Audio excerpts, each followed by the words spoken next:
तीर नहीं मोड़ जाएंगे, आसमान नहीं तोड़ जाएंगे, अब तीर नहीं मोड़ जाएंगे, आसमान नहीं तोड़ जाएंगे, सर कटे या सल्तनत मिटे, सर कटे या सल्तनत मिटे, मैदान नहीं छोड़े जाएंगे, मैदान नहीं छोड़े जाएंगे. जय हिंद मित्रांनो. तर आजचा आपला हा दुसरा दिवस आहे आणि दुसऱ्या दिवसाची दुसरी प्रश्नपत्रिका. त्यातील आपला पहिला प्रश्न बघूयात काय दिलेला आहे. कंसामध्ये -4, दुसऱ्या कंसामध्ये म्हणजे ह्या दोन्ही कंसाच्या मध्ये कोणतंही चिन्ह नाही, म्हणजे कोणतं चिन्ह असतं त्या दोघांच्या मध्ये गुणाकारात चिन्ह असते. -3 अधिक 7 अधिक -2 गुणाकारामध्ये, पुन्हा ह्या दोन कंसाचा गुणाकार आहे, या दोन्हीच्या गुणाकारामध्ये आहे. इथं कोणतंही चिन्ह नाही म्हणजे काय असते, तर गुणाकाराचे चिन्ह असते, हे लक्षात राहू द्या. 2 - 1 ची किंमत डॅशच्या बरोबर आहे, म्हणजे कशाच्या बरोबर आहे ते विचारले. आता हे जे काही आपल्याला समीकरण दिलेलं आहे, हे समीकरण कशा पद्धतीने सोडवायचंय तर ते आपण बघणार आहोत. तर बघा काय दिलेलं आहे, -4. आता आपल्याला -4 जसं समीकरण लिहून घेतो मी. -4 आता गुणाकाराचे चिन्ह असल्या दोन्ही कंसाच्या मध्ये कोणतंही चिन्ह नाही, म्हणजे कशाचं चिन्ह असते तर गुणाकाराचं असते. -3 अधिक 7 अधिक -2 गुणाकारामध्ये 2 - 1. आता आपल्याला काय करायचं, या दोन कंसांचा गुणाकार करायचा. जे आपला काही जे नियम असते कंचे भागू बेव त्या पद्धतीमध्ये किंवा बॉडमासचा रूल म्हणतात, त्या रूल नुसार आपल्याला अगोदर ब्रॅकेट जे आहे, कंस जे आहे ते सोडून घ्यावं लागत असते. आता ह्या समीकरणामध्ये दोन्हीही जागी काय आहेत तर कंस आहेत. मग बघा -4 आणि इथं हे एक जे कंस आहे, या अगोदर ह्या दोन्ही कंसाला सोडून घेऊयात. काय दिलेलं आहे, वजाबाकीमध्ये आहेत -4 दिले आहेत. -4 ना आपल्याला -3 आणि +7 ला काय करायचे, मल्टिप्लाय करायचं म्हणजे गुणायचे. तर -4 न -3 ला गुणल्यानंतर ज्या वेळेस आपण गुणाकार करत असतो त्यावेळेस आपल्याला लक्षात ठेवायचे, कधीही आता जे चिन्ह आहेत ते जर चिन्ह समसंख्येमध्ये असतील, समसंख्येमध्ये समसंख्येला नाही, समसंख्येमध्ये म्हणजे जर 2 जागी असतील तर त्याचं उत्तर जे येणार असते ते प्लस असते.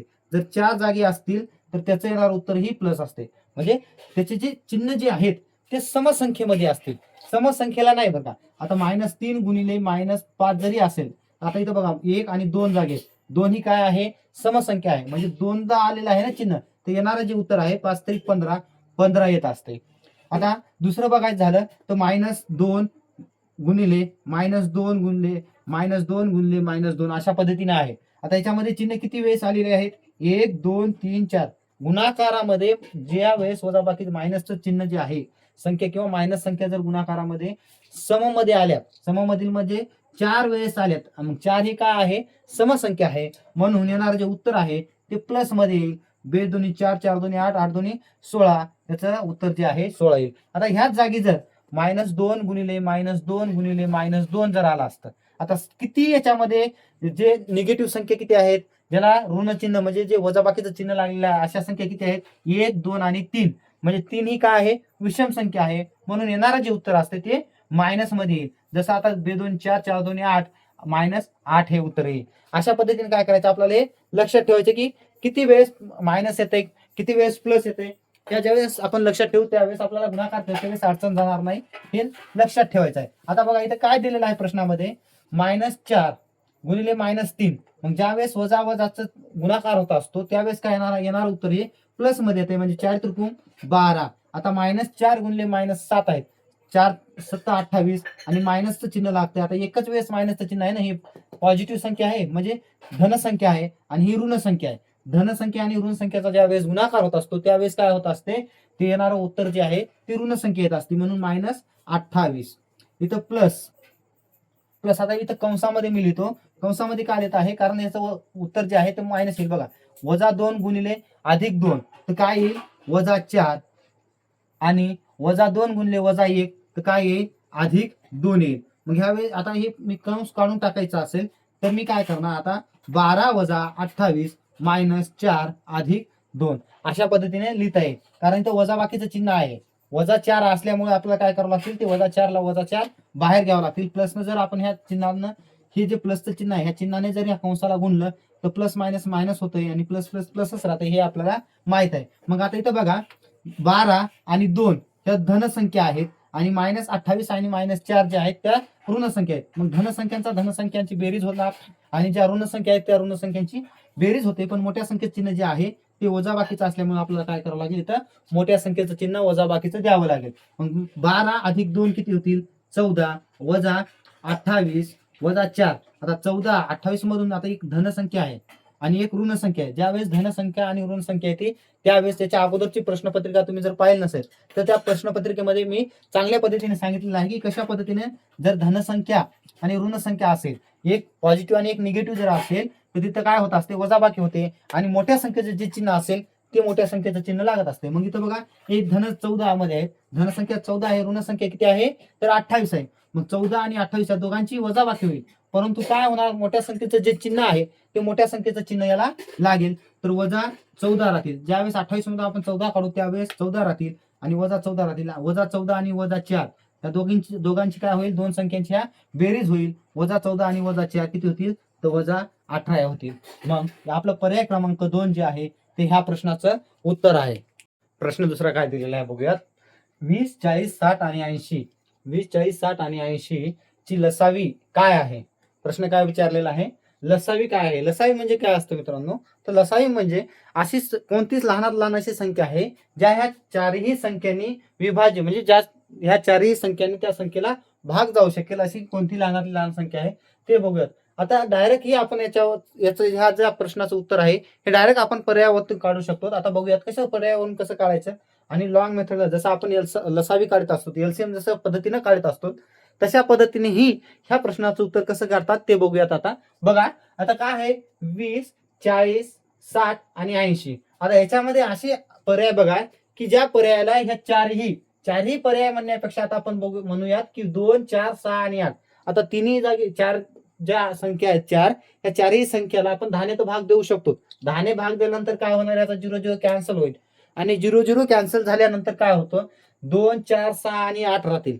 मग 2, 4, 6, 8 राहतील. तर बघायचं ह्या पर्याय जे काही पर्याय दिले आहेत ह्या पर्यायामध्ये ज्या वेळेस असा पद्धतीचा प्रश्न येईल त्याच वेळेस ही ट्रिक वापरायची. आता ह्या पर्यायामध्ये असा पर्याय बघायचा की ज्या पर्यायाला ह्या चारही संख्यांनी, म्हणजे चारही संख्या म्हणजे कोणत्या 2, 4, 6 आणि 8. आता किंवा 20, 40, 60, 80 न भाग जाईल असंही बघू शकता, किंवा सोपं करण्यासाठी आपण 2, 4, 6 आणि 8 ने भाग देऊन बघूयात. आता बघा पर्याय क्रमांक 1 जे आहे त्याच्यामध्ये पर्याय क्रमांक 1 मध्ये किती आहेत 240 आहेत. 240 आहेत म्हणजे ही काय समसंख्या आहे. समसंख्येला आता आपण काय करू शकतो, ह्या 2 ने भाग देऊ शकतो, म्हणजे हे उत्तर आलं आपलं बरोबर. आता 4चं जे आहे 4नेही ह्या संख्येला भाग जाईल, कारण 4ची जी कसोटी असते ती 4ची कसोटी म्हणते की लास्टच्या शेवटचे जो 2 अंक आहेत त्या 2 अंकाला ज्यावेळेस भाग जात असतो, 4ने ज्यावेळेस भाग जाईल त्यावेळेस पूर्ण संख्येला काय होईल 4ने भाग जाईल. म्हणजे या लास्टला किती आहेत 40 आहेत. 40ला आपण 4ने भाग देऊ शकतो, म्हणजे 240 लाही 4ने भाग जाईल. आता 6 बघा, 6ची कसोटी काय म्हणते. आता कसोट्या माहित पाहिजे आपल्याला अशा पद्धतीचं शॉर्ट मध्ये उत्तर काढण्यासाठी. कसोट्या माहित झाल्यानंतर आपल्याला कळतं की भाग कशा पद्धतीने देता येईल आणि सोप्या पद्धतीमध्ये आपण देऊ शकतो. तर आता 240ला आपण 6ने भागू शकतो. कसं, 6 चूक 24 म्हणजे 224ला भाग जात आहे, म्हणजे या 240लाही भाग जाणार. आणि तसंच 80नेही भाग देऊ शकतो, कारण 8 त्रिक 24 येतात आणि 0 0 कॅन्सल होईल. म्हणजे आता बघा आपल्याला कळालं की आता कोणत्याही ह्या 20ने 40, 60 व 80 या चारही संख्यांनी पर्याय क्रमांक 1 जे आहे त्या पर्याय क्रमांक 1ला आपण भाग देऊ शकतो. आता बघूयात ह्या पर्यायाला बाकीचे जे पर्याय आहेत.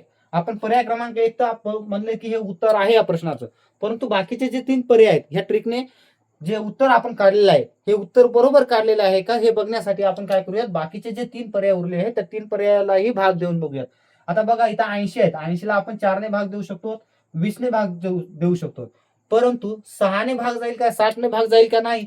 60 किंवा 6च्या पाड्यामध्ये 28 येतात का, येत नाही. 6 चूक 24 येतात, 6 पंचे 30 येतात, परंतु 28 येतात का, नाही. म्हणून याला 6ने भाग जात नाही, म्हणजे ही लसावी नसणार.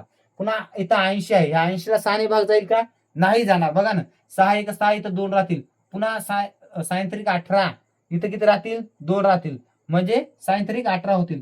ह्याही पर्यायाला काय होत आहे 6ने भाग जात नाही. आता इथे 400 आहेत, 400ला 6ने भाग जाईल का बघा. इथं 400ला 20 आणि 40ने भाग जाऊ शकतो, कारण शेवटी 2 झिरो आहेत, म्हणजे शेवटच्या 2 अंकाला 4ने भाग जात आहे. आता कोणत्याही झिरोला कसा भाग जात आहे, कोणत्याही झिरोला कितीही झिरो असतील त्याला कोणत्याही संख्येने भाग नाही येणार, उत्तर हे झिरो असते, म्हणजे पूर्णपणे भाग जात असतो. म्हणून याला 40ने भाग जाईल, 20नेही भाग जाईल, परंतु 60ने भाग जाईल का, भाग जाणार नाही. 80ने भाग जाईल, बघा 8 पंचे 40 येईल, 0 0 हे 0 आणि हे 0 कॅन्सल होतील, 8 पंचे 40 येतील, परंतु 60ने भाग जात नाही. 0ने ह्या 0 हे 0 आणि हे 0 जर कट केला मी, हे हा 0 आणि हा 0 जर कट केला तर राहतील किती 6. आणि 40ला 6ने आपण भाग द्यायचा म्हणलं तर 40ला 6ने भाग जाईल का नाही, म्हणजे हाही पर्याय आपला नसणार. आता आपण जे रेग्युलर मध्ये जशा पद्धतीने करतो त्याच पद्धतीने आता शॉर्ट मध्ये कसं करायचं कळालं असेल. पर्याय वरून आपण एकदम सोप्या पद्धतीमध्ये आणि फास्ट मध्ये म्हणजे विदिन 5 सेकंद मध्ये फक्त 5 सेकंदामध्ये किंवा 2 सेकंदामध्ये याचं उत्तर आपण काढू शकतो. बघितल्या आपल्याला कळतं की 20, 40, 60 आणि 80 ने पर्याय क्रमांक 1 ला आपण भाग देऊ शकतो. म्हणून पर्याय क्रमांक 1 हे आपलं उत्तर आहे. परंतु काही विद्यार्थ्यांना आता ही ट्रिक जर समजली नसेल तर त्या विद्यार्थ्यांनी कशा पद्धतीने काढायचं आहे लसावी, तर लसावी काढण्यासाठी आपण अशा पद्धतीमध्ये मांडणी करून घेत असतो. मग तशी मांडणी करायची 20, 40, 60 व 80 याला आपल्याला काय करायचंय, भाग द्यावा लागतो. मग भाग देण्यासाठी आपण बघूयात. आता ह्या चारही संख्येला 20 ने भाग जातो. आता कोणाला 20चा पाडा येत नाही असं तर नसणार, कारण 20चा पाडा जे 10, 20, 30, 40 असे पाडे असतात ते एकदम सोप्या पद्धतीमध्ये असतात, म्हणजे सोपे असतात आपल्याला म्हणण्यासाठी. आता 20 ने मी भाग दिल्यानंतर बघा किती येतात, 20, 20 एक 20, 20 दोन्ही 40, 20 त्रिक 60 आणि 20 चौक 80. आता याच्यामध्ये कोणत्या संख्येला भाग जातो का, कोणत्या संख्येने दुसऱ्या ह्या इथं 2ला आणि 4ला एका संख्येने भाग जातो. मग ते देऊन बघा, देऊन टाका. एक इथं 1ला 1 आहे, बे एक बे, इथं 3ला 3, बे दोन्ही 4. आता जाईल का भाग कोणत्याही संख्येने नाही. मग आता 3 आहे तर 3नच भाग द्या. 1 1 1 आणि हे 2. आता परत 2 आहेत तर या 2नेच भाग द्या. 1 1 1 येतील. लसावी काय करायची असते, जोपर्यंत शेवटी 1 राहत नाही तोपर्यंत आपण भाग देत राहायचा. एकाही संख्येला भाग द्यायची आवश्यकता पडली तरीही द्यायचा, पण शेवटी आपल्याला इथं जे आहे ते 1 राहिलं पाहिजे तर 1 ठेवायचं. आता बघा इथं काय आलेले आहेत, 20, 20 गुणिले 2 गुणिले 3 गुणिले 2 ही आपली आलेली आहे लसावी. आता याचा गुणाकार करायचा. काय येईल, बेत्रिक 6, 6 दोन्ही 12, 12 दोन्ही 24, 12 दोन्ही 24 आणि हे जे 0 आहे ते 0. म्हणजे ह्या संख्येचा जो लसावी आहे तो लसावी किती आलेला आहे, 240. म्हणजे पर्याय क्रमांक आपलं 1 जे उत्तर आहे ते पर्याय क्रमांक 1 हे उत्तर बरोबर आहे. जितक्या जास्त ट्रिक वापरता येतील तितक्या जास्त आपण काय करायच्या, ट्रिक वापरायच्या आणि जेवढं फास्ट होईल तेवढ्या फास्ट पद्धतीमध्ये अशा प्रश्नांचं जे आहे उत्तर काढायचं. कारण की आपल्याला परीक्षेमध्ये वेळ असतो कमी आणि काही सगळे प्रश्न सोपे असतील असं नसतंय. काही प्रश्न जे आहेत गणिताचे असो, विज्ञानचे असो किंवा बुद्धिमत्तेचे असो, जे काही प्रश्न असतात काही प्रश्न अवघड असतात. मग त्यावेळेस अवघड प्रश्न जे असतात त्या अवघड प्रश्नांना ह्या सोप्या प्रश्नांचा टाइम काढून जे वेळ आहे तो वेळ काढून अवघड प्रश्नांसाठी आपण जास्त देऊ शकतो. मग त्यामुळे जितके जास्त प्रश्न जे आहेत शॉर्ट मध्ये करता येतील तितके जास्त प्रश्न शॉर्ट मध्ये सोडण्याचा प्रयत्न करायचा. यांचा लसावी जो आहे 20, 2, 3 आणि 2चा हा गुणाकार येईल. म्हणजे आपण बघा इथं 20 गुणिले हे जे 2 आहेत हे 2 पुन्हा 2 गुणिले हे 3 आलेले आहे. 3 आपण भाग दिलता ना, 3 गुणिले 2 म्हणजे बेत्रिक 6, 6 दोन्ही 12 आणि 12 दोन्ही 24, 24 आणि हे 0 आहे ते 0ला 0. म्हणजे ह्या प्रश्नाचं जे उत्तर आहे आपलं पर्याय क्रमांक 1 जे आपण ट्रिक मध्ये सोडवलं होतं ते पर्याय क्रमांक 1 हे उत्तर आपलं काय आहे याचं बरोबर आहे. प्रश्न तिसरा काय दिलेला आहे बघा, जर ए आणि बी पूर्णांक संख्या असतील किंवा पूर्णांक असतील आणि हे जे स्टार आहे स्टार गुणाकार दर्शवित असेल तर ए गुणिले बी, आता हे स्टार जे आहे आपलं काय दर्शवित आहे, गुणाकार दर्शवित आहे. ए गुणिले बी बरोबर बी गुणिले ए खालीलपैकी कोणता गुणधर्म दर्शवतो. म्हणजे ज्यावेळेस आपण ए न बी ला गुणलेलं त्याच पद्धतीने त्याचं बरोबर जे आहे बी न ए ला गुणलं, ही जी प्रॉपर्टी आहे किंवा हे जे गुणधर्म आहे तो कोणता गुणधर्म दर्शवतो हे बघायचं आहे आपल्याला. आता पर्याय क्रमांक 1 जे आहे समृद्धता गुणधर्म म्हणजे क्लोजर प्रॉपर्टी. क्लोजर प्रॉपर्टी काय असते, ज्यावेळेस 2 पूर्णांकाचा गुणाकार असतो, पूर्णांक गुणिले पूर्णांक येणारं उत्तर ही काय येतं, ते पूर्णांक येते. पूर्णांक संख्या, आता समजा 2 पूर्णांक संख्यांचा गुणाकार आहे आणि त्याचं येणारं उत्तर जे आहे तेही पूर्णांक संख्या येते, ती असते आपली क्लोजर प्रॉपर्टी म्हणजे समृद्धता गुणधर्म. आता दुसरी वितरणात्मक गुणधर्म, दुसरा पर्याय जे दिलेला आहे ते वितरणात्मक गुणधर्मचा दिलेला आहे. पण वितरणात्मक गुणधर्म म्हणजे काय असते, आता बघा जर ए जे आहे ए ने एका कंसामध्ये बी अधिक सी आहे, म्हणजे ए ने या कंसाला गुणलं आणि हे आलेलं उत्तर जे आहे ते ए बी अधिक बी ए सी ए बी अधिक ए सी येत असेल. म्हणजे आता ह्या जे ए आहे या ए न काय केलेलं आहे, ह्या कंसाला गुणले ज्या कंसामध्ये बी अधिक सी आहे, मग ए गुणले बी अधिक ए गुणले सी असं ज्या वेळेस उत्तर येते. समजा आता एक उदाहरण घेतलं आपण, 2 बाहेर आहेत कंसामध्ये आहे 3 अधिक 5 मग याचं ज्यावेळेस उत्तर असे ते 3 दोन्ही 6 अधिक 5 दोन्ही 10, मग 6 अधिक 10 ज्यावेळेस अशा पद्धतीचं उत्तर काढतात त्यावेळेस आपली कोणती प्रॉपर्टी असते, डिस्ट्रीब्युटिव्ह प्रॉपर्टी, त्यालाच आपण वितरणात्मक गुणधर्म म्हणतो. आता क्रमविनिमय गुणधर्म काय असतो ते बघूयात. क्रमविनिमय गुणधर्म आपण त्याला इंग्रजीमध्ये कम्युटेटिव्ह प्रॉपर्टी म्हणत असतो. आता कम्युटेटिव्ह प्रॉपर्टी जी आहे ती ही प्रॉपर्टी असते, जर ए चा आणि बी चा गुणाकार असेल तर त्याला आपण असं बी गुणिले ए ही लिहू शकतो. म्हणजे हीच आपली काय आहे, क्रमविनिमय प्रॉपर्टी. आणि हेच आपलं पर्यायाचं उत्तर जे आपलं जे प्रश्न आहे त्या प्रश्नाचा हा पर्याय जे आहे हेच उत्तर आहे. आता सहयोगी गुणधर्म काय असतो बघा. सहयोगी गुणधर्म म्हणजे ज्यावेळेस ए गुणिले कंसामध्ये बी गुणिले सी असेल त्यावेळेस आपण असंही लिहू शकतो, ए गुणिले बी कंसाच्या बाहेर गुणिले सी. अशा पद्धतीने ज्यावेळेस आपण लिहित असतो त्यावेळेस आपली कोणती प्रॉपर्टी असते, तर असोसिएटिव्ह प्रॉपर्टी म्हणजे सहयोगी गुणधर्म. आता तुम्हाला प्रत्येक प्रॉपर्टी मी हे चार ज्या काही प्रॉपर्टी लिहिली आहेत, जे काही 4 गुणधर्म लिहिले आहेत, हे सांगण्यामागचं कारण एकच आहे की ह्या जागी आपल्याला ए गुणिले बी बरोबर बी गुणिले ए आलेला आहे. जर ह्याच जागी जर असं आलं असतं पूर्णांक संख्या गुणिले पूर्णांक संख्या येणारी जी आहे पूर्णांक, आता पूर्णांक संख्या कोणती आहे, आता समजा 2 गुणिले 3 जर आहे येणारे बेत्रिक 6, आता 2 ही पूर्णांक संख्या आहे 2 आणि 3 इथे दिसत नसेल बहुतेक, तर बघा 2 गुणिले 3 जी आहे 2 आणि 3 चा गुणाकार ज्यावेळेस आपण करूयात तर काय येते बेत्रिक 6, ही पूर्णांक संख्या आहे 2 आणि 3 ही काय आहे पूर्णांक संख्या, 2 पूर्णांक संख्या आहे 3 पूर्णांक संख्या. या 2 पूर्णांक संख्याचा गुणाकार ज्यावेळेस आपण केला त्यावेळेस जी संख्या आलेली आहे ती संख्या ही काय आलेली आहे आपल्याला पूर्णांक संख्याच आलेली आहे. म्हणून ही जी आहे ती कोणती प्रॉपर्टी असते, क्लोजर प्रॉपर्टी असते. डिस्ट्रीब्युटिव्ह प्रॉपर्टी काय आहे, ए जे आहे ए कंसाच्या बाहेर आहे, ए गुणिले कंसामध्ये बी अधिक सी दिलेला आहे, ए कंसाच्या बाहेर आहे ए गुणिले बी अधिक सी आणि याचं उत्तर आपण A B A C A B अधिक ए सी असं लिहू शकतो. ह्या इथं मी सांगितले उदाहरणावरून सांगितलंय. जसं आपण बघा ना बेत्रिक 6 अधिक बे पंचे 10 अशा पद्धतीने ज्यावेळेस लिहूत त्यावेळेस आपली असते डिस्ट्रीब्युटिव्ह प्रॉपर्टी. आता क्रमविनिमय गुणधर्म म्हणजे काय, ए गुणिले बी कोणत्याही दोन संख्या आहेत त्या दोन संख्याला जसं आता समजा 2 गुणिले 3 यालाच आपण 3 गुणिले 2 जरी लिहिलं, 2 गुणिले 3 यालाच जर आपण 3 गुणिले 2 जरी लिहिलं तरी आपलं प्रश्नाचं उत्तर चुकत आहे का नाही बघा. बेत्रिक 6 3 दोन्ही 6 उत्तर तेच यायले ना, इथं बेत्रिक 6 व्हायले इथं 3 दोन्ही 6 यायले. म्हणजे अशा पद्धतीने लिहिलं काय अशा पद्धतीने लिहिलं काय आपलं उत्तर चुकत आहे का नाही. त्याच जी आपण ऑर्डर म्हणजे जी काही जागा बदलत आहेत त्या जागा बदलण्याची जी प्रॉपर्टी असते ती आपण कोणती म्हणतो, कम्युटेटिव्ह प्रॉपर्टी. त्यालाच आपण क्रमविनिमय गुणधर्म म्हणत असतो.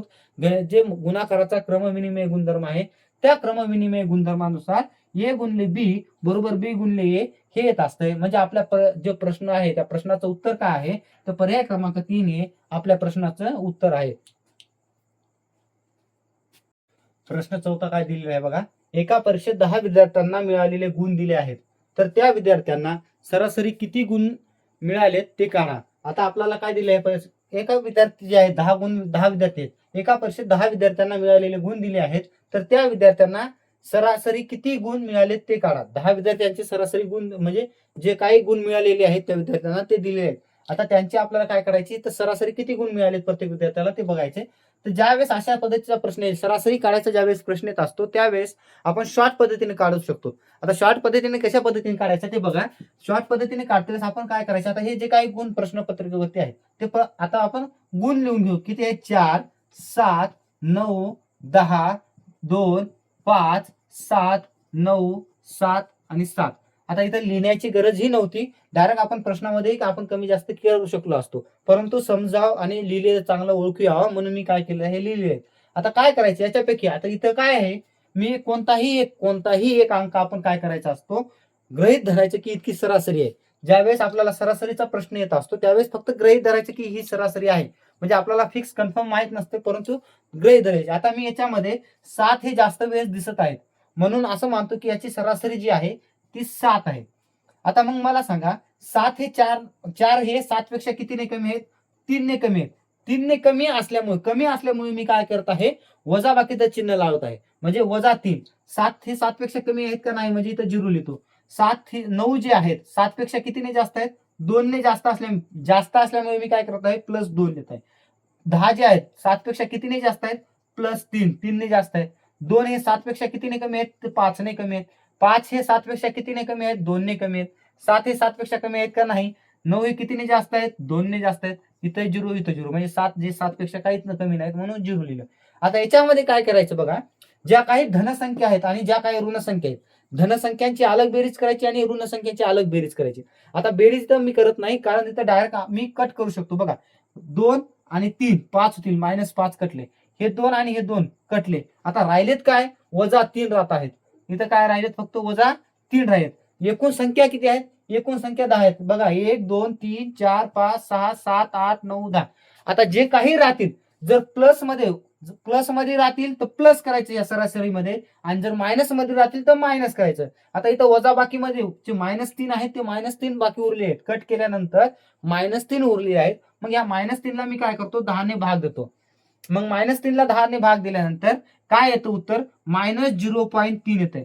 आता -0.3 उत्तर आलेलं आहे म्हणजे 7 मधून आपल्याला काय करायचंय? 0.3 जे आहेत ते वजा करायचे. आता 7 ला मी 7.0 लिहू शकतो कारण आपला वजाबाकी करण्यासाठी सोपं जावं म्हणून ह्या पद्धतीमध्ये मी लिहिलेलं आहे. मग 7 0 मधून 3 जात नाही तर याचा इकडे दिलाय. 10 मधून 3 गेले, राहिले किती? 7 आणि 6 मधून 0 गेले, 6 राहतील. पॉईंटला पॉईंट म्हणजे ह्या प्रश्नाचं जे उत्तर आहे 6.7 याची सरासरी जी आलेली आहे ती 6.7 आलेली आहे आणि 6.7 जे आहे ते पर्याय क्रमांक चौथा आहे. जर आपण सूत्र वापरून केलं सरासरीचं सूत्र एकूण संख्यांची बेरीज भागिले एकूण संख्या, नंतर त्यांची प्रत्येकाची जर बेरीज करत बसलो तर पुन्हा एकूण संख्येने भाग दिला तर तिथं आपला वेळ जाऊ शकतो. म्हणून तसं न करता आपण काय केलेलं आहे? डायरेक्ट शॉर्ट पद्धतीमध्ये एक ट्रिक आहेत त्या ट्रिकनुसार म्हणजे काय? इथं मानायचं गृहीत धरायचं. इथं 7 ज्या पद्धतीने मी गृहीत धरले, आता इथं दुसरा अंक जरी मी गृहीत धरला असता, समजा मी इथं जर 6 गृहीत धरले असते तरीही सरासरी आली असते. काय करायचं? 6 पेक्षा कितीने जास्त कमी आहे? हे कितीने जास्त आहे? कितीने जास्त आहे? कितीने जास्त आहे? कितीने कमी? कमी जास्त जास्त जास्त जास्त हे बघायचं. आता बघा मी यालाच बघतो की याला सोडूयात आपण. आता 6 पेक्षा 4 कितीने कमी आहेत? -2 ने कमी आहेत. म्हणजे 2 ने कमी आहेत म्हणून -2 लिहिलं. 7 कितीने जास्त आहेत? 1 ने जास्त आहे. बरोबर ना? 7 कितीने जास्त आहेत? तर 1 ने जास्त आहेत. 9 कितीने जास्त आहेत? 3 ने जास्त आहेत म्हणून +3 लिहितो. हे +4 10 जे आहेत 6 पेक्षा कितीने जास्त आहेत? 4 ने. हे कितीने कमी आहेत? तर 4 ने कमी आहेत. हे 5 कितीने कमी आहेत? 1 ने कमी आहे. 7 कितीने जास्त आहेत? 1 ने जास्त आहे म्हणून +1. हे कितीने जास्त आहेत? 3 ने जास्त आहेत. हे कितीने जास्त आहेत? +1 +1. आता याच्यामध्ये ज्या काही धनसंख्या आहेत आणि ऋणसंख्या आहेत, मी तुम्हाला सांगितलं धनसंख्यांची आणि ऋणसंख्यांची बेरीज करायची आणि जर डायरेक्ट काढता येत असेल म्हणजे कट करता येत असेल तर डायरेक्ट कट सुद्धा करायचे. आता याच्यामध्ये बघा -2 आहेत. -2 हे तर बघा हे 4 आणि हे 4, -4 आणि +4 कट झाले. हे वजा किती आहेत? -1 वजा प्लस +1 कट झाले. आता हे -2 आहेत. -2 कट करण्यासाठी मी काय करतो? हे 2 कट करतो. आता इथं राहतील किती? 3 3 6 आणि 1 7 राहत आहेत. किती राहिलेत? 7 राहिलेत. मग 7 ला आपल्याला काय करायचंय? 10 ने भाग द्यायचा आहे. आता 7च्या पाड्यामध्ये बघा ना 1 + 3 किती? 4 4 + 3 7 म्हणजे 7 राहत आहेत. 7 ला आता काय करायचं? 10 ने भाग देत आहेत. 10 ने का भाग द्यायचा? एकूण संख्या आपल्याकडे किती आहेत? 10 किंवा एकूण विद्यार्थी किती आहेत आपल्याकडे? 10 विद्यार्थी आहेत. जेवढे काही विद्यार्थी असतील तेवढ्यांनी किंवा जेवढ्या काही संख्या असतील तेवढ्यांनी भाग द्यायचा. मग 10 ला आपलं 7 ला जर 10 ने भाग द्यायचा असेल तर इथं बघा 10च्या पाड्यामध्ये 7 येत नाहीत म्हणून 0 पॉईंट लिहितो. 70 होतील.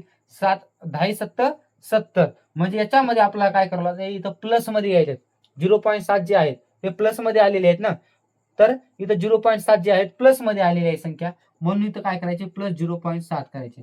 6 प्लस 0.7 जर केला आपण 6.7 उत्तर येईल. आपण कोणतीही संख्या गृहीत धरू, कोणतीही संख्या तुम्ही गृहीत धरा, त्या गृहीत धरल्यानुसार फक्त त्या संख्येपेक्षा कितीने कमी अंक आहेत आणि कितीने जास्त आहेत. मग कट करता येत असतील तर कट करा किंवा ज्या धनसंख्या आहेत त्या धनसंख्यांची बेरीज सेपरेट करायची आणि ऋणसंख्यांची बेरीज वेगळी सेपरेट करायची आणि मग नंतर वजाबाकी बेरीज जे काय होते ते सोडून आपण काय करू शकतो? एकूण संख्या जेवढ्या आहेत तेवढ्या संख्येने भाग जर दिला तर अशा प्रश्नाचं जे उत्तर आहे ते उत्तर भेटत असते आणि अशा सोप्या ट्रिकमध्ये आपल्याला काय करायचं असतं? तर अशा प्रश्नाची उत्तरं काढायची असतात. प्रश्न 5वा काय दिलेला आहे? रामाने 3 सत्र परीक्षांमध्ये 100 पैकी 60, 40 आणि 70 गुण मिळवले. जर या परीक्षांना अनुक्रमे 25%, 25% आणि 50% महत्त्व दिले असेल तर त्याचे अंतिम गुण काढा. आता ज्यावेळेस अशा पद्धतीचा प्रश्न येत असतो त्यावेळेस आपल्याला काय करायचं असतं? टक्के बघायचे किती आहेत? गुण बघायच्या अगोदर गुण किती आहेत? 60, 60 आणि 70. टक्केवारी किती दिलेली आहे? 25, 25 आणि 50. मग असं असेल ज्यावेळेस, त्यावेळेस काय करायचं, या टक्केवारीचा आता 60 म्हणजे 25%, 40 म्हणजे 25% आणि 70 म्हणजे 50%, अशा पद्धतीने दिलेलं आहे. महत्व जे दिलेलं आहे तर 60 ला 25%, 40 ला 25% आणि 70 म्हणजे 50% अशा पद्धतीने दिलेलं आहे. मग यावेळेस काय करायचं, या दोन्हीचा गुणाकार करायचा. कसा बघा, 60 ला किती महत्व दिलेलं आहे, 25%. याचा गुणाकार केला, अधिक याच्यामध्ये काय मिळवायचे, 40 ला किती टक्के हे दिलेलं आहे महत्व, 40 गुणिले 25%, प्लस 70 ला किती टक्के दिलेले आहे महत्व, 70 गुणिले 50%. आणि याला जे आहे ते भाग द्यायचा 100ने. 100ने भाग द्यायचा. आता बघा 25 सकट किती होतील, 150 म्हणजे 150. आणि हे झिरोला जे झिरो आहेत झिरो. खेळत बसायचं नाही जास्त. काय करायचं, डायरेक्ट गुणाकार करता येत असेल तर डायरेक्ट गुणाकार करा ना. जास्त खेळत बसला तर आपला टाइम जे आहे ते वेस्ट जाणार. मग 25 सकट काय होतील, 150 आणि हे झिरोला झिरो, अधिक 40 आणि 25 आहेत, 25 चोक 100, 100 आणि अधिक हे झिरो जे आहे ते झिरो, 70 आणि इथं 50 आहेत. मग 7 5 5 35 प्लस 35, इथं झिरो, दोन जागी झिरो आहेत म्हणजे 2 झिरो. यांची करायची आपल्याला काय बेरीज आणि याला भागायचं 100ने. आता बघा 1500 आणि 350 किती होतील, 1500 आणि 350, सॉरी 3500, 500 500 हजार म्हणजे 4000 आले, 4 आणि 1 5, 5 आणि 1 6000. याचं जे बेरीज आलेली आहे ती 6000 आली. आणि छेदामध्ये किती आहेत, 100. मग 100 ने याला भाग द्यायचा. भाग दिल्यानंतर 2 2 0 कट होतील, तर राहतील किती, 60. तर त्याचे अंतिम गुण जे आहेत 60 गुण असतील. तर या पर्याय क्रमांक आपला चौथा जे आहे ते पर्याय, याचं उत्तर जे आहे ते बरोबर आहे. प्रश्न 6 काय दिलेला आहे, खालीलपैकी कोणता पर्याय चुकीचा आहे. आता आपल्याला पर्याय दिलेले आहेत आणि पर्सेंटेज मध्ये काय दिलेले आहे आणि काही अपूर्णांकामध्ये, म्हणजे पर्सेंटेज मधले काय आहेत आणि काही अपूर्णांकामधले आहेत. ते पर्याय बरोबर आहेत का ते बघूयात. तर आता 5% बरोबर 1/20 हे पर्याय बरोबर येते का. आता पर्सेंटेज जे काही आपण म्हणजे हे असते आपलं प्रतिशत म्हणतो त्याला, किंवा टक्केवारी जी असते, ते टक्केवारीचं जर असेल चिन्ह, जर एखाद्या संख्येला ते चिन्ह जर काढायचं असेल तर आपण त्याला काय लिहितो, आता 5च्या इकडं टक्केवारीचं चिन्ह जे आहे त्याला 5, ते चिन्ह काढण्यासाठी छेदामध्ये 100 लिहित असतो. मग 100 लिहिलं तर 5 1 5 येतील, 5 2 10, म्हणजे याला भाग दिल्यानंतर 1/20 यायले. म्हणजे आपला पर्याय क्रमांक जे 1 आहे ते बरोबर आहे. पर्याय क्रमांक दुसरा बघूयात. पर्याय क्रमांक दुसरा जो आहे 20% दिले आहे. किती टक्के दिलेले आहे, 20%. 20% म्हणजे काय, आता 20% जे आहे याचं जे हे चिन्ह आहे टक्केवारीचं चिन्ह काढण्यासाठी आपण 20 छेदामध्ये किती लिहित असतो, 100. मग 1 0 कटला, 1 0 कटला, 2 पंचे 10, किती राहतील, 1/5 राहिले. म्हणजे हाही पर्याय बरोबर आहे. पण आपल्याला पर्याय कोणता पाहिजे आहे, तर चुकीचा पर्याय काढायचा आहे. तिसरं बघा, तिसरं काय आहे, 30% दिलेले आहे, 30%. मग 30%चं टक्केवारीचं चिन्ह ज्यावेळेस काढायचं असतं त्यावेळेस आपण काय करत असतो, ते चिन्ह काढून छेदामध्ये 100 लिहित असतो. मग 30 छेदामध्ये काय येतील, 100. हे 0 0 कॅन्सल होतील, 3 1 3, 3 त्रिक 9, 1 राहील, पॉईंट दिल्यानंतर 10 होतील, 3 त्रिक 9, 3 त्रिक 9, अशा पद्धतीने काय होईल, 3 3 लांबत जातील. म्हणून 1 छेदामध्ये 3.33 असं लिहिलं तर हे पर्याय आपलं इथं यायला हवं होतं. पण इथं काय आले, 2 छेदामध्ये 5 आलेलं आहे. 2 छेदामध्ये 5 म्हणजे पर्याय क्रमांक 2 3 जे आहे ते आपला पर्याय क्रमांक चुकीचा आहे. म्हणजे या प्रश्नाचं जे उत्तर आहे पर्याय क्रमांक 3 हे उत्तर आहे. पर्याय क्रमांक 4 मध्ये बघूयात. आता काय दिले, 3 छेदामध्ये 5 दिलेलं आहे. 60% म्हणजे 3 छेदामध्ये 5 अपूर्णांकामध्ये आलेत असं दिलेलं आहे. तर 60% जे आहेत, 60% याचं टक्केचं चिन्ह जे आहे ते काढण्यासाठी आपण त्याला 60 छेदामध्ये 100 लिहू. 0 0 कॅन्सल होईल, 2 त्रिक 6, 2 पंचे 10, म्हणजे 3 छेदामध्ये 5 आलेलं आहे. जे उत्तर आहे 3 छेदामध्ये 5 आलेलं आहे. म्हणजे हेही पर्याय जे आहे पर्याय बरोबर आहे. परंतु आपल्याला प्रश्नामध्ये काय दिलेलं आहे, खालीलपैकी कोणता पर्याय चुकीचा आहे. जे टक्के दिले आहेत 30%, 20%, 5%, जे टक्केवारीमध्ये दिलेत आणि जे काही अपूर्णांक दिलेत ते बरोबरच्या चिन्हामध्ये, म्हणजे 30% बरोबर 2/5 आहेत का, नाही. 30% बरोबर 1 छेद किती येतील, 3.33 असे येतील. किंवा यालाच आपण 3 छेदामध्ये 10 लिहू शकतो. हे जर 3 छेदामध्ये 10 आला असतं तर हा पर्याय बरोबर असता. परंतु आपल्याला चुकीचा पर्याय पाहिजे होता आणि हा चुकीचा पर्याय कोणता आहे, 3 हे आहे. म्हणजे या प्रश्नाचं उत्तर जे आहे आपला पर्याय क्रमांक 3 असेल. प्रश्न 7 काय दिलेला आहे, सोनालीचा मासिक पगार 45,000 रुपये आहे. ती त्यातील 25,000 रुपये खर्च करते व बाकीची रक्कम ती बचत करते.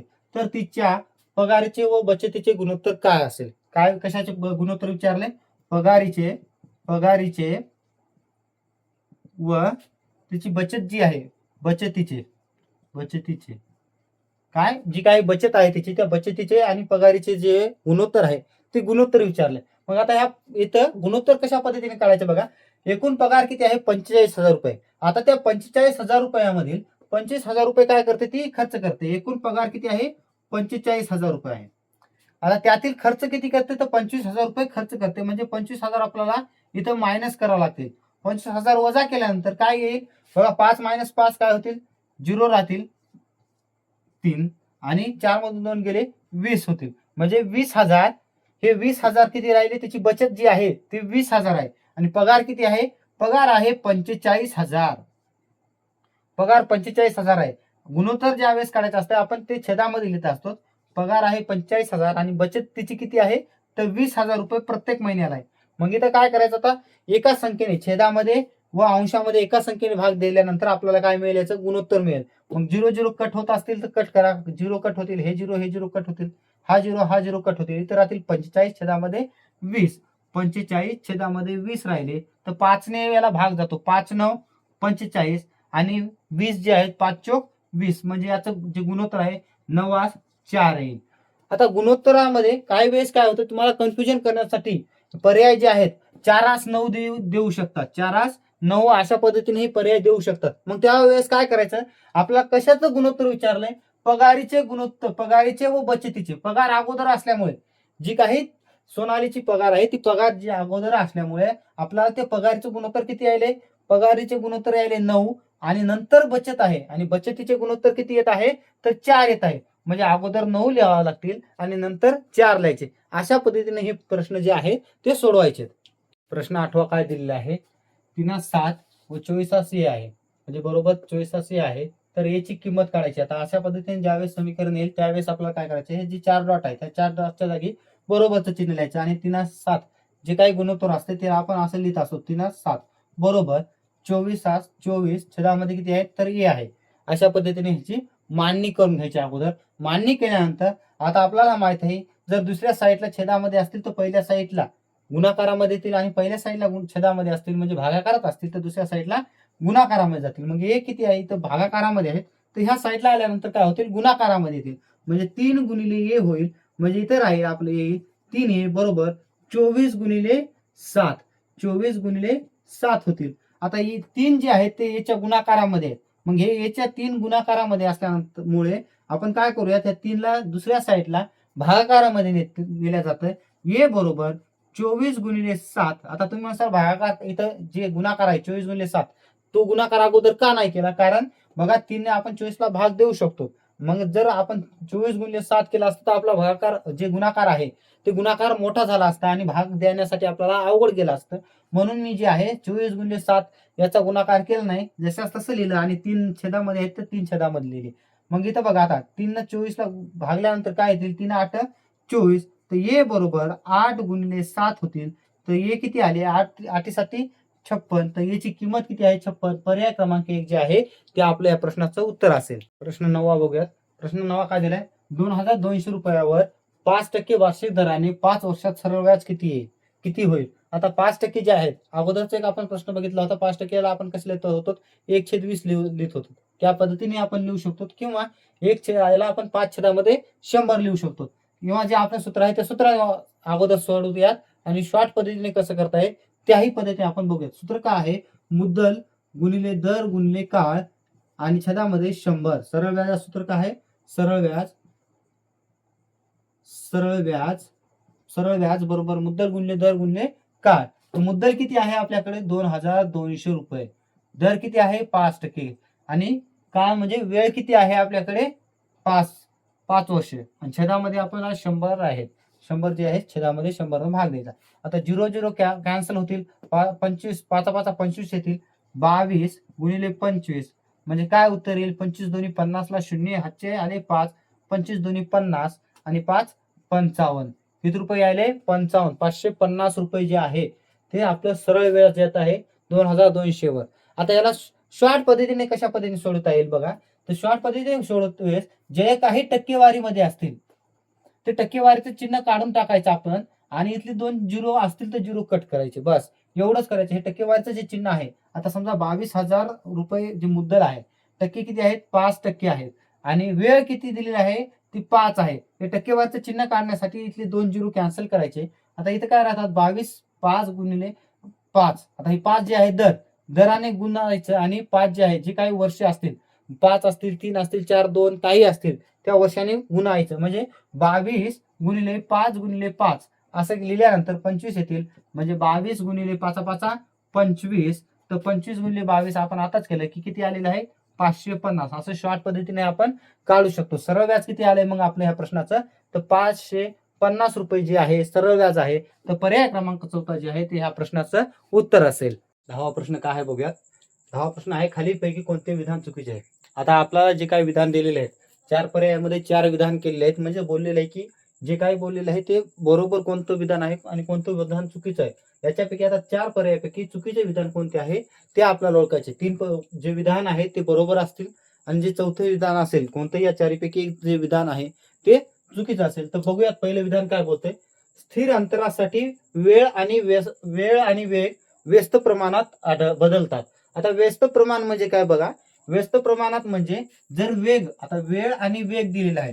समजा वेळ वाढवला तर वेग काय होणार वेग कमी होणे.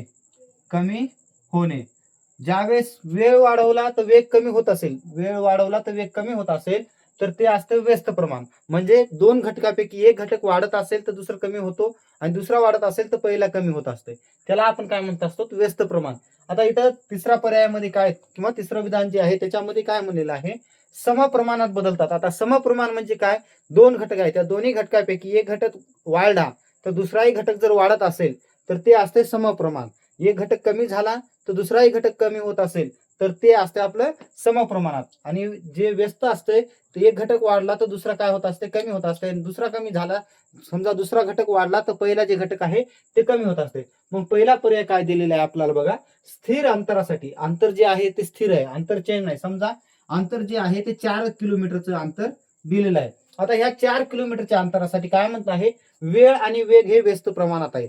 म्हणजे जर आता हे 4 किलोमीटरचं अंतर जे आहे 1 तासामध्ये आपण जर हे अंतर पार करत असतात तर या जागी जर आपण 1 तासामध्ये पार करत असताल तर ह्या जागी जर 2 तास लावले म्हणजे वेळ वाढवला तर ते काय होणार वेग जर कमी होत असेल. आता वेळ वाढवला म्हणजे आपल्याला जी काही आपल्या कारची समजा ही कार आहे ती एक कार 4 तासामध्ये हे अंतर कव्हर करते. तर वेळ जर वाढवला तर 2 तास वेळ जर केला तर आपल्याला त्या गाडीचा वेग जे आहे ते वेग काय करावं लागेल कमी करावं लागेल. म्हणजे ज्यावेळेस वेळ वाढत असतो त्यावेळेस वेग कमी होत आहे. स्थिर अंतर जर असेल तर वेळ वाढवला की वेग कमी होत आहे. म्हणून हे पहिलं विधान जे आहे ते पहिलं विधान आपलं बरोबर आहे. आता दुसरं विधान केलेलं काय आहे बघा. स्थिर वेगासाठी वेळ आणि अंतर व्यस्त प्रमाणात बदलतात. आता वेग जो आहे वेग स्थिर आहे म्हणजे वेग आपला बदलत नाही आणि स्थिर वेगासाठी वेळ आणि अंतर व्यस्त प्रमाणात बदलतात. आता हेच बघूयात आपण हेच उदाहरण बघूयात. जर एक कार 4 किलोमीटर प्रति तास म्हणजे किलोमीटर पर हावर या स्पीडनं जर चलत असेल तर काय म्हणतंय वेळ वाढवला तर अंतर वाढतंय. वेळ वाढवला की अंतर वाढतंय. आता 4 किलोमीटर जर एका तासामध्ये ही कार जर 4 किलोमीटर हे करत असेल तर 2 तासामध्ये काय होणार 2 तासामध्ये ती कार 8 किलोमीटर कव्हर करेल. बघा ना आता ही 4 किलोमीटर कव्हर करण्यासाठी 1 तास लागत आहे या कारला. 4 किलोमीटर प्रति तास या वेगाने 4 किलोमीटर कव्हर करण्यासाठी किती तास लागत आहे 1 तास लागत आहे. मग ती कार जर 2 तास चालवली तर अंतर किती होईल 8 किलोमीटर चालेल. 2 तास जर ती कार चालवली तर 8 किलोमीटर अंतर जे आहे ते कव्हर करेल. मग इथं काय म्हणले वेळ आणि अंतर हे व्यस्त प्रमाणात बदलत आहे. परंतु वेळ वाढवला की आपलं अंतर सुद्धा काय होत आहे वाढत आहे. म्हणजे 1 तासामध्ये 4 किलोमीटर जात असेल तर दुसऱ्या 2 तासामध्ये 8 किलोमीटर जात आहे. म्हणजे वेळ वाढवला की अंतरही वाढत आहे. म्हणजे हे काय आहेत तर समप्रमाणात आहे. परंतु इथं काय म्हणलेलं आहे व्यस्त प्रमाणात म्हणल्यामुळे हे दुसरं विधान जे आहे ते विधान दुसरं चुकीचं आहे. आता तिसरं विधान बघा. तिसऱ्या विधानामध्ये काय म्हणलेलं आहे स्थिर वेगासाठी वेळ आणि अंतर समप्रमाणात बदलतात. आताच आपण बघितलं होतं की जर एक स्थिर वेग आहे त्या कारचा जो वेग आहे 4 किलोमीटर प्रति तास ह्याच वेगाने कार चालत आहे. जर एका तासामध्ये ती 4 किलोमीटर चालत असेल मग आपण काय केलं याचा वेळ जो आहे वेळ वाढवला म्हणजे 2 तास ती कार चालवली तर 2 तासामध्ये काय होईल 8 किलोमीटर कार चालेल. म्हणजे जर वेळ वाढवला तर अंतरही काय होत आहे वाढत आहे. वेळ वाढवला की अंतरही वाढत आहे. म्हणून हे वेळ आणि अंतर जर स्थिर वेग असेल तर वेळ आणि अंतराचं प्रमाण हे काय आहे समप्रमाणात असते. म्हणजे पर्याय स्थिर वेगासाठी वेळ आणि अंतराचं जे काही प्रमाण आहे ते समप्रमाणात बदलत असते. म्हणून तिसरा पर्याय जो आहे ते बरोबरच आहे. आणि चौथा पर्याय काय दिलेला आहे स्थिर कालावधीसाठी अंतर आणि वेग समप्रमाणात बदलतात. आता कालावधी म्हणजे वेळ आहे. एका तासामध्ये 4 किलोमीटर जर अंतर जात असेल 4 किलोमीटर जर अंतर जात असेल आता कालावधी तर स्थिर आहे 1 तासच आहे आणि एका तासामध्ये 4 किलोमीटर कार जात आहे. जर आपण जर अंतर वाढवलं म्हणजे 8 किलोमीटर जर केलं दुसरं 4 किलोमीटर आपण याच्यामध्ये आता ह्या पॉईंट पासून ह्या पॉईंट पर्यंत 4 किलोमीटर अंतर कव्हर करण्यासाठी 1 तास लागायला कारीला.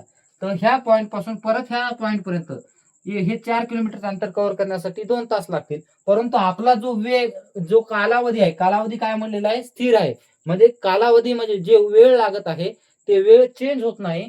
पण मग काय करावं लागेल आपल्याला अंतर आणि वेग समप्रमाणात म्हणत आहे. अंतर वाढलेलं आहे मग आपल्याला वेगही काय करावं लागेल वाढवावं लागेल. ज्यावेळेस अंतर वाढलं त्यावेळेस वेगही वाढवावा लागेल. कारण आपला वेळ जो आहे वेळ चेंज होत नाही.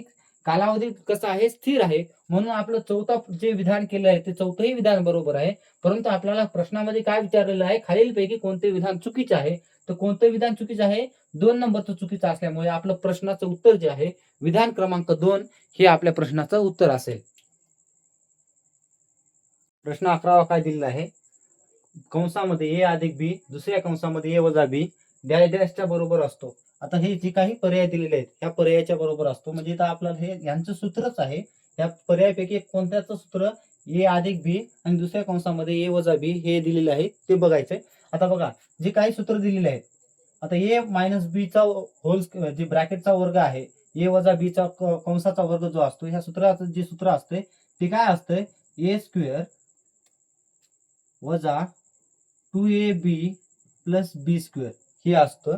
पुन्हा आता याचं काय असतं ए अधिक बी चा कंसाचा वर्ग तर ए चा वर्ग अधिक 2ab अधिक बी चा वर्ग. आता ए चा वर्ग वजा बी चा वर्ग याचं सूत्र जे असते ते असते आपलं ए अधिक बी आणि दुसऱ्या कंसामध्ये ए वजा बी. या चौथा पर्याय जो आहे चौथ्या पर्यायाचं जे सूत्र असते ते असते ए अधिक बी कंसाचा वर्ग वजा 2ab किंवा ए वजा बी कंसाचा वर्ग अधिक 2ab असं दोन्हीपैकी एक सूत्र असते. ह्या दोन्हीपैकी एक सूत्र याचं बनतं.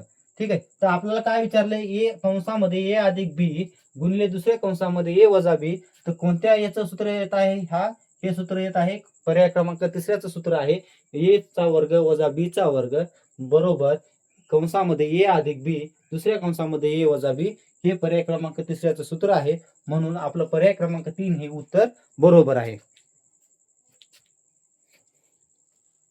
प्रश्न 12 काय दिलेला आहे 4 कंसामध्ये 3x वजा 1 बरोबर 22x मायनस 4/3 मध्ये x ची किंमत काय आहे.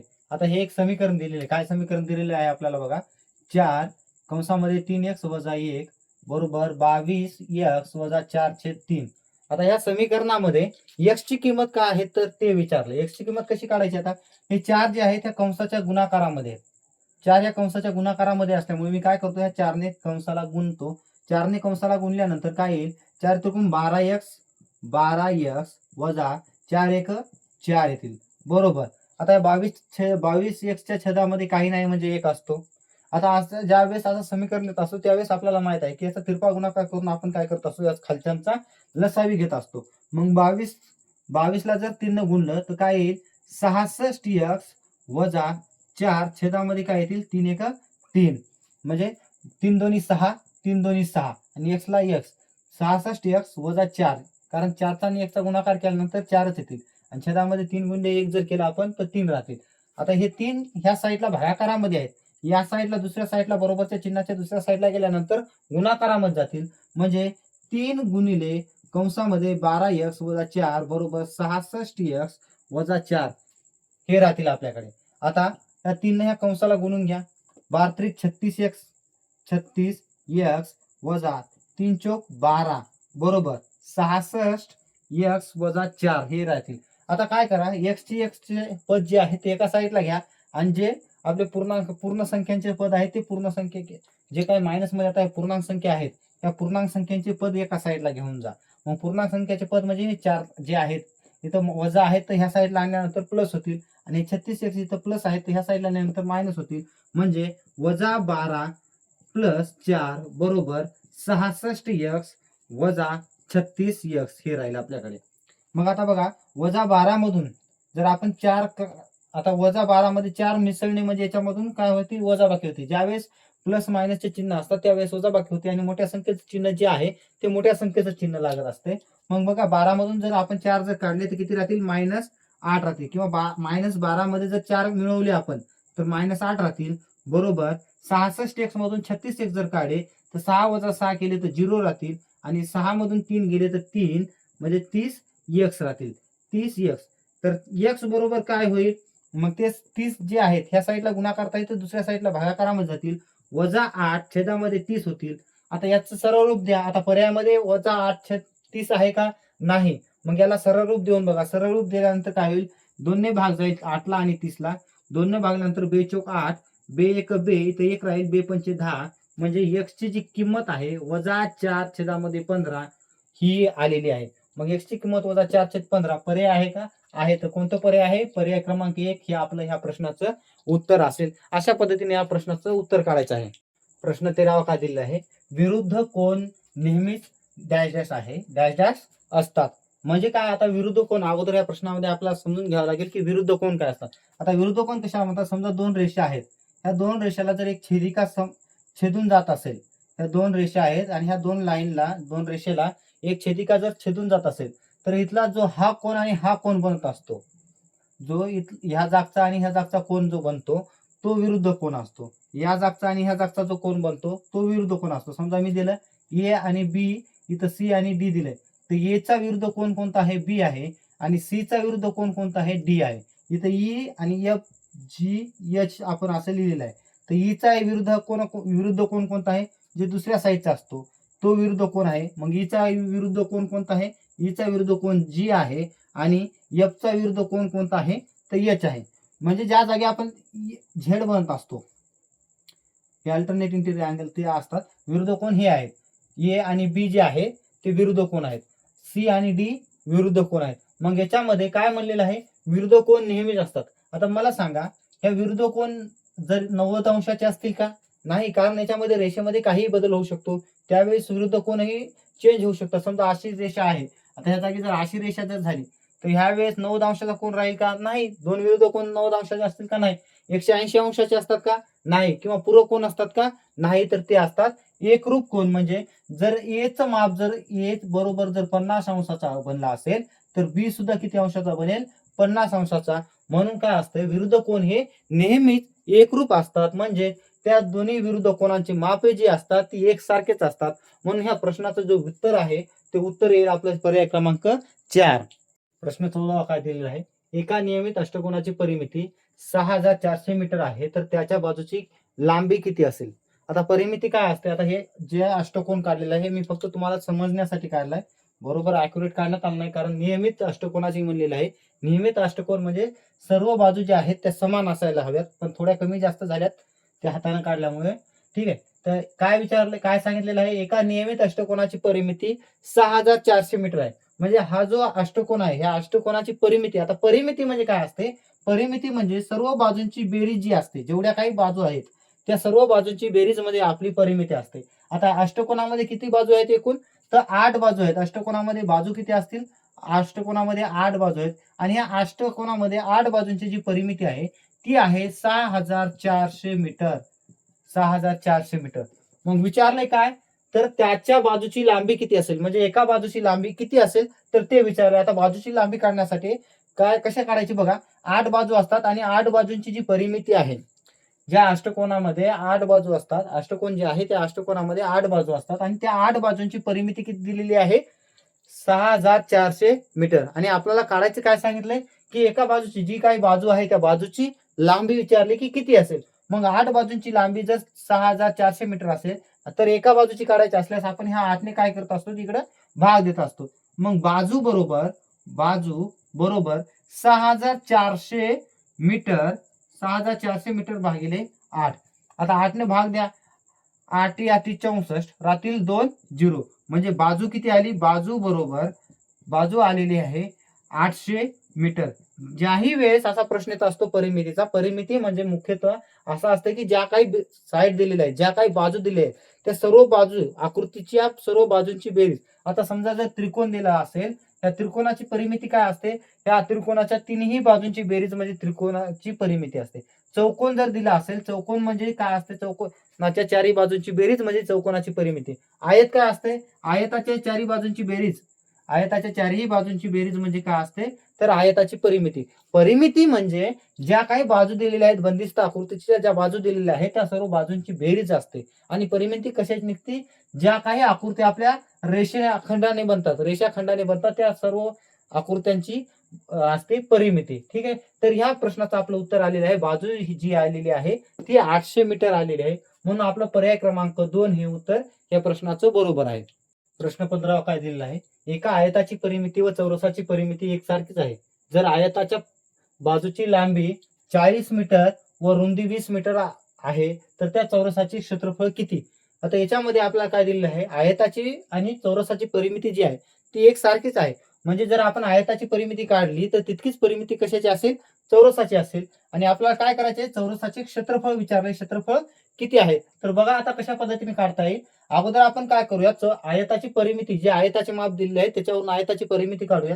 आयताची परिमिती काय आहे, आयताची परिमिती, आयताच्या परिमितीचे सूत्र काय आहे, 2 कंसामध्ये लांबी अधिक रुंदी, 2 गुणिले कंसामध्ये लांबी अधिक रुंदी. आता लांबी किती दिलेली आहे आयताची, 40 मीटर, म्हणजे कंसाच्या बाहेर 40 मीटर अधिक रुंदी किती आहे, तर 20 मीटर दिलेली आहे. मग बघा 40 अधिक 20 किती होतील, 60 मीटर होतील. 2 गुणिले 60 मीटर, तर परिमिती किती आली, 6 2 12 म्हणजे 120 मीटर. आता आयताची परिमिती जी आलेली आहे ती 120 मीटर आलेली आहे. आणि आपल्याला काय सांगितलेलं आहे, तितकीच आयताची परिमिती व चौरसाची परिमिती एकसारखीच आहे. मग चौरसाची परिमिती, आयताची परिमिती आपण 120 मीटर काढलेली आहे, तर चौरसाची परिमिती ही किती असेल, ते 120 मीटर असेल. म्हणून मी इथे लिहितो चौरसाची परिमिती, चौरसाची परिमिती. आता हे परीक्षेमध्ये लिहित बसायची गरज नाही, आपण डायरेक्ट काय करायचं, सूत्रामध्ये किमती टाकायच्या आणि डायरेक्ट परिमिती काढायची, याला 4 ने भाग द्यायचा, असं करायचं असतं. हे का लिहित आहे मी, कारण तुम्हाला समजाव की कशा पद्धतीने काढलेलं आहे, कोणती स्टेप कुठे आहे हे समजण्यासाठी मी तुम्हाला ही सर्व स्टेप बाय स्टेप करीत आहे. ठीक आहे. तर डायरेक्ट आपल्याला काय करायचं, तर सूत्र वापरायचं. म्हणजे चौरसाची परिमिती आपल्याला 120 मीटर आहे, तर बाजू काढावं लागेल. बाजू काढल्यानंतरच आपल्याला काय कळणार आहे की क्षेत्रफळ किती येईल, ती काढता येणार आहे. कारण चौरसाचे क्षेत्रफळाचे सूत्र असते बाजूचा वर्ग. मग बाजूच आपल्याला माहित नसेल तर आपण क्षेत्रफळ काढू शकणार नाहीत. म्हणून अगोदर आपल्याला याची बाजू काढावी लागेल. आता चौरसाची परिमिती 120 मीटर आहे, तर त्याची बाजू काय असणार, तर चौरसाच्या परिमितीचं सूत्र असतंय 4 गुणिले बाजू, 4 गुणिले बाजू बरोबर परिमिती. आता परिमिती किती आहे, 120 मीटर आहे.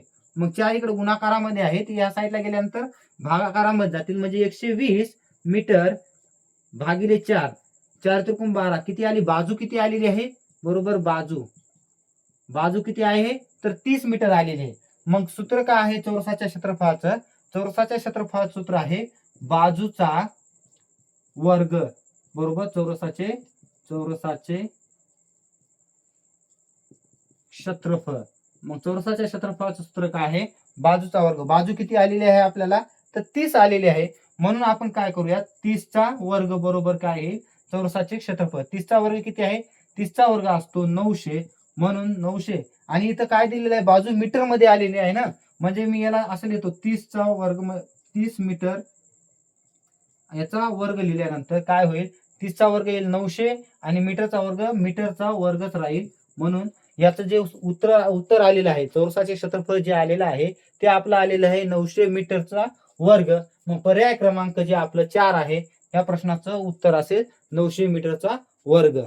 प्रश्न 16 काय दिलेला आहे, झाडांच्या रांगेत एक झाड डावीकडून 15वे व उजवीकडून 26वे आहे, तर त्या रांगेत एकूण किती झाडे आहेत. ज्यावेळेस असा रांगेचा प्रश्न येत असतो त्यावेळेस काय करायचे, जे काही क्रमांक देईल डावीकडून देवोत, उजवीकडून देवोत किंवा खालून वरून देवोत, अशा वेळेस त्या क्रमांकाची बेरीज करायची आणि त्याच्यामधून एक वजा जर केलं तर आपल्याला उत्तर मिळत असतं. आता बघा उजवीकडून 26वा नंबर आहे. आता उजवीकडून ह्या साईडला आल्यानंतर इकडे 26वा आहे आणि ह्या साईडकडून डावीकडून गेल्यानंतर इथं 15वा नंबर येतो. मग ह्या वेळेस काय करायचे, झाडांची एकूण आपल्याला किती झाडे आहेत एकूण ते काढायचे. मग ह्या दोन्हींची ज्यावेळेस आपण बेरीज करू, 15वा आणि 26वा नंबर आहे ना, ठीक आहे. तर ह्या दोन्हीची बेरीज जर केली आपण 15 अधिक 26 वजा त्यामधून 1 करायचं. 15 आणि 26 जे काही क्रमांक दिले आहेत उजवीकडून देवो किंवा डावीकडून देऊ, उजवीकडून डावीकडून देतील किंवा वरून खालून देतील, त्यावेळेस त्या क्रमांकाची जे काही क्रमांक दिलेले आहेत त्यांची बेरीज करायची आणि त्यामधून 1 वजा केलं की आपल्याला उत्तर मिळत असतं. आता बघा कशा पद्धतीने उत्तर मिळतं. 15 अधिक 26 किती येतील, तर 15 अधिक 26 बघा 15 आणि 26, 26 आणि 5 31, 31 आणि 10 41, 41 वजा 1 जर केलं तर आपल्याला मिळत आहे 40. म्हणजे त्या रांगेमध्ये एकूण झाडे किती आहेत, तर एकूण झाडे 40 आहेत. अशा पद्धतीने अशा प्रश्नांचं उत्तर काढायचं असतं. प्रश्न 17 काय दिलेला आहे. आता हे प्रश्न 17, 18, 19, 20 हे 4 प्रश्न जे आहेत अगोदरचे आपले 16 पर्यंत गणिताचे होते, अंक गणिताचे. आता हे जे राहिलेले 4 प्रश्न आहेत ते बुद्धिमत्तेचे होते. हेही प्रश्न आपले जे काही सराव पेपर दिलेले आहेत ऑफिशियल वेबसाईट वरती आर्मीच्या त्याच मधले आहेत. तर प्रश्न 17वा दिलेला आहे. एका विशिष्ट सांकेतिक भाषेत फिशला म्हणजे FISH ला GJTI च्या रूपात लिहितात व डॉक्टर जे आहे DOCTOR ला EPDUPS च्या रूपात लिहितात. तर त्याच भाषेत STAR स्टारला कोणत्या रूपात लिहिले जाईल. तर हे जे आहे फिश आणि डॉक्टरला ज्या पद्धतीने लिहिलेलं आहे सांकेतिक भाषेमध्ये ज्या पद्धतीने लिहिलेलं आहे त्याच पद्धतीने विचारले की स्टारला कोणत्या रूपामध्ये लिहिले जाईल. तर बघूयात फिशला कसं लिहिलेलं आहे. FIS आणि H. F साठी आलेला आहे FG, T साठी आलेला आहे नाही FI आहे ना, FI साठी आलेला आहे J, S साठी आलेले आहे T आणि H साठी आलेला आहे I. बघा F मध्ये एक मिळवला म्हणजे F च्या पुढचं पद जे आपण आहे किंवा F च्या पुढचं जे लेटर आहे ते G आहे, याच्यामध्ये एक मिळवल्यानंतर G येईल. I च्या पुढलं लेटर जे आहे ते J आहे, ठीक आहे, एक मिळवल्यानंतर.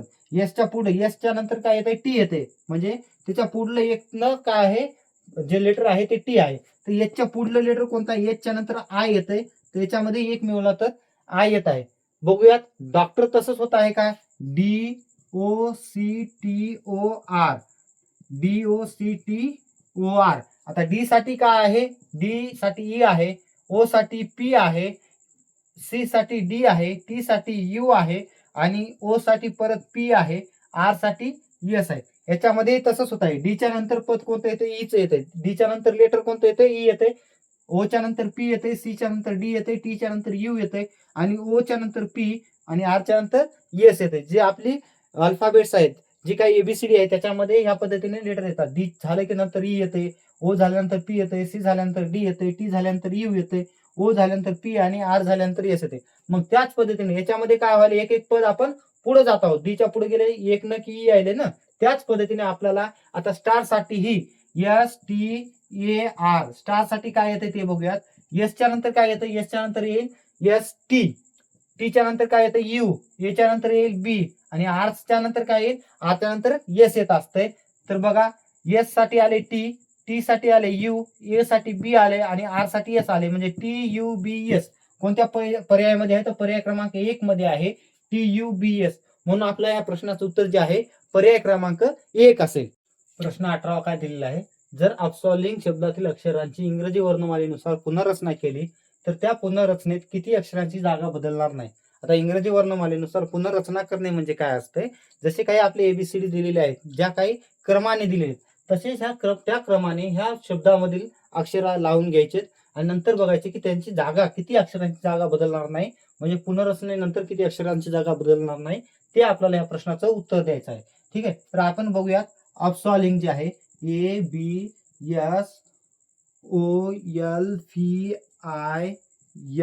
आणि G. ABSOSOIFI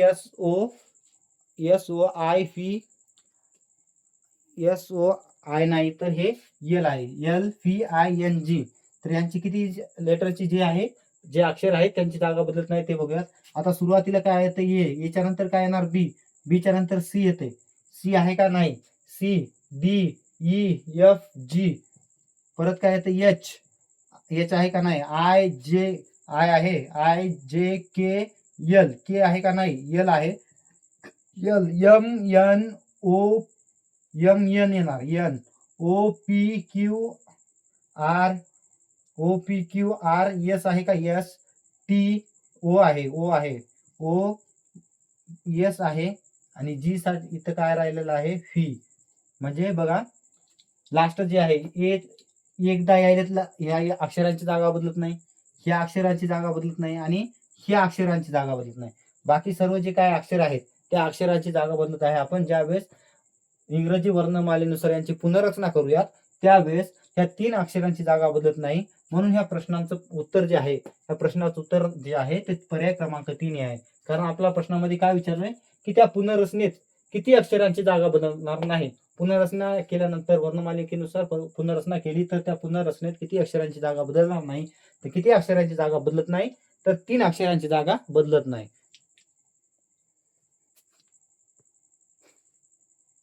प्रश्न 19 काय दिलेला आहे बघा, खालील अक्षरमालिकेचा संदर्भ घ्या आणि प्रश्नाचे उत्तर द्या. ही एक अक्षरमालिका दिली आहे, त्याची डावी बाजू दिली आणि उजवी बाजू दिली आहे.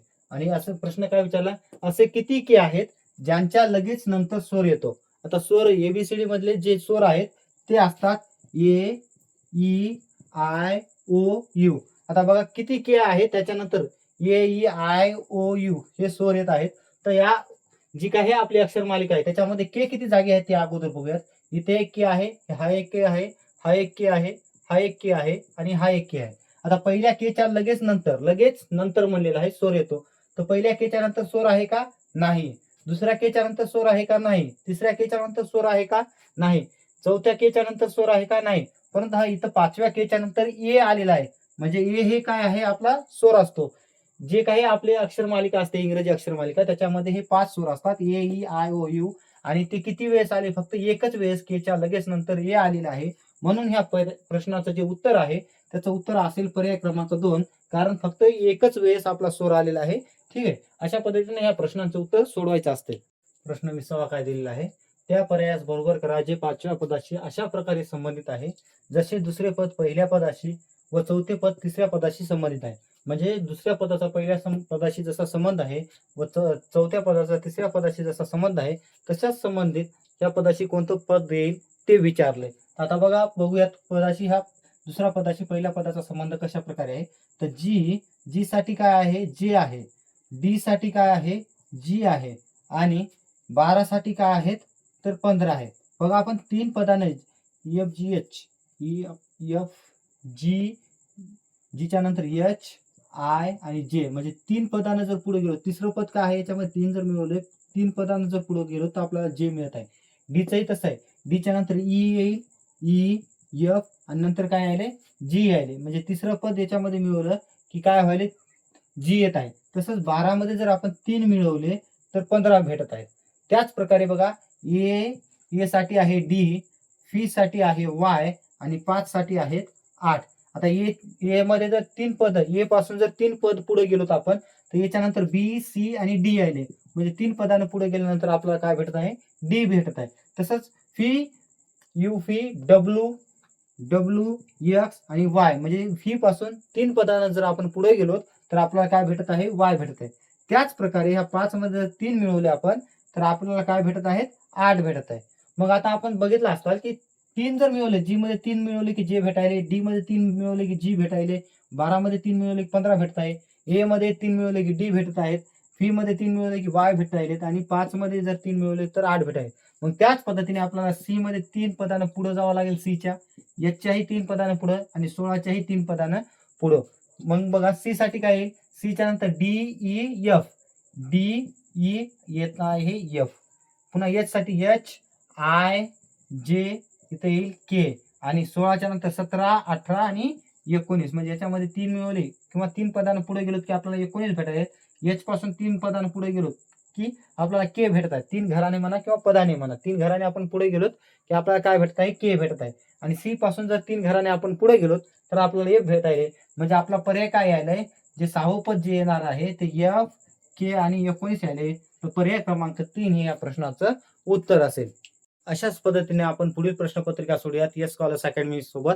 तर जर आपल्याला हा व्हिडिओ आवडला असेल तर येस स्कॉलर्स अकॅडमीला लाईक, शेअर आणि सबस्क्राईब करणे. धन्यवाद.